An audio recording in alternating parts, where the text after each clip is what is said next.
Today, I'd like to talk about what it means to be at peace, what it means to have a tranquil heart. And this is something we all want. This is something that's relevant to everyone. And I want to talk about this using a proverb that I read a few weeks ago. And Proverbs is a book of contrast. So if you've read Proverbs before, a lot of Proverbs have this kind of contrasting way they look at things. So the first proverb will say something like, if you go down path number one, this is what's going to happen. Path number two, this is what's going to happen. The wise person does this. The fool does this. That's what this proverb. That's how this proverb works as well. So I want to read it. I'm going to read the first part, and then the second half of the second part, and we'll talk about it. So here's the proverb. A tranquil heart gives life to the flesh. This is Proverbs 14, verse 30. A tranquil heart gives life to the flesh. So a heart that's at peace, a tranquil heart is life-giving, gives life to the flesh. That's the first part. The second part is, but blank makes the bones rot. So tranquil heart gives life, blank makes the bones rot. Leads to a death. That's the analogy they're using, or the writer's using. So what would you put in that blank? What would you put there? What leads to death? What leads to rotten bones? Here's what Proverbs says. It's very interesting. A tranquil heart gives life to the flesh, but envy makes the bones rot. Envy. Proverbs contrasts a tranquil heart with envy.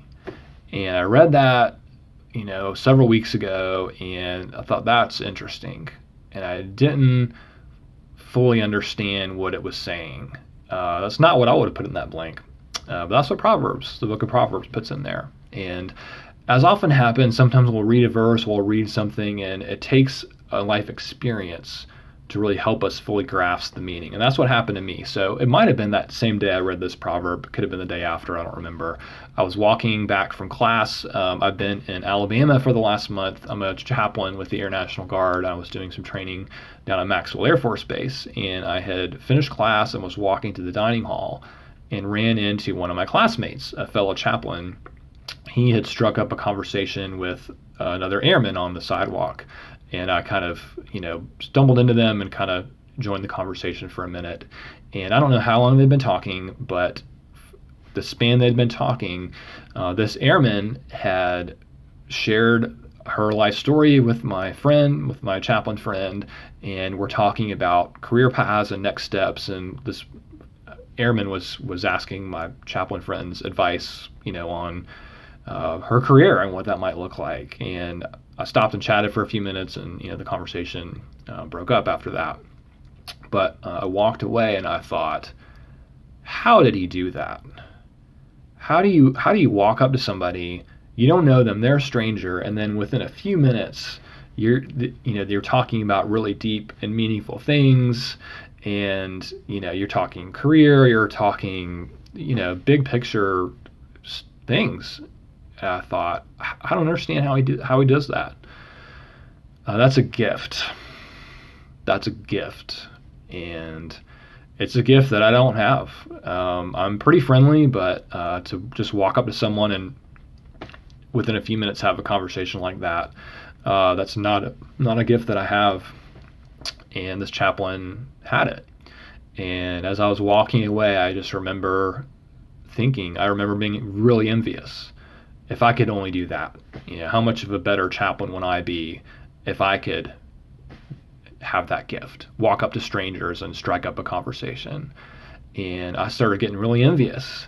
And in that moment, not only was I envious, but I failed to have perspective on my own gifts. And suddenly my own spiritual gifts didn't matter. My own strengths didn't matter. It was just, if I could do it just like this chaplain did, if I could strike up a conversation with a stranger, then I would be something. My heart was not tranquil. It was restless. That's what this proverb is warning us against. That's the danger of envy. That's something we need to take seriously. So when we start being envious of someone, whether it's their spiritual gifts, maybe it's their intelligence, maybe it's their looks, maybe it's their income, maybe it's their house, or their parenting or their kids, or maybe you're envious of their spouse. Maybe, I mean, there's no upper limit to what we can be envious of. But when we start to be envious, it's going to make us restless. That's the path to death. It's the path to losing perspective. And that's the warning in Proverbs. So if you feel that's happening, that you start to get envious, the antidote is to remember how God's made you, to remember your own spiritual gifts. If you're a Christian, remember your identity in Christ Jesus. That's the anchor that we need when we start to get swayed, when envy starts to creep in. So that's Proverbs 14, verse 30. I don't know if I ever said that, but Proverbs 14, verse 30. So a lot of wisdom in Proverbs. We need to read it more. I need to read it more. So out for now, and we'll see y'all next time.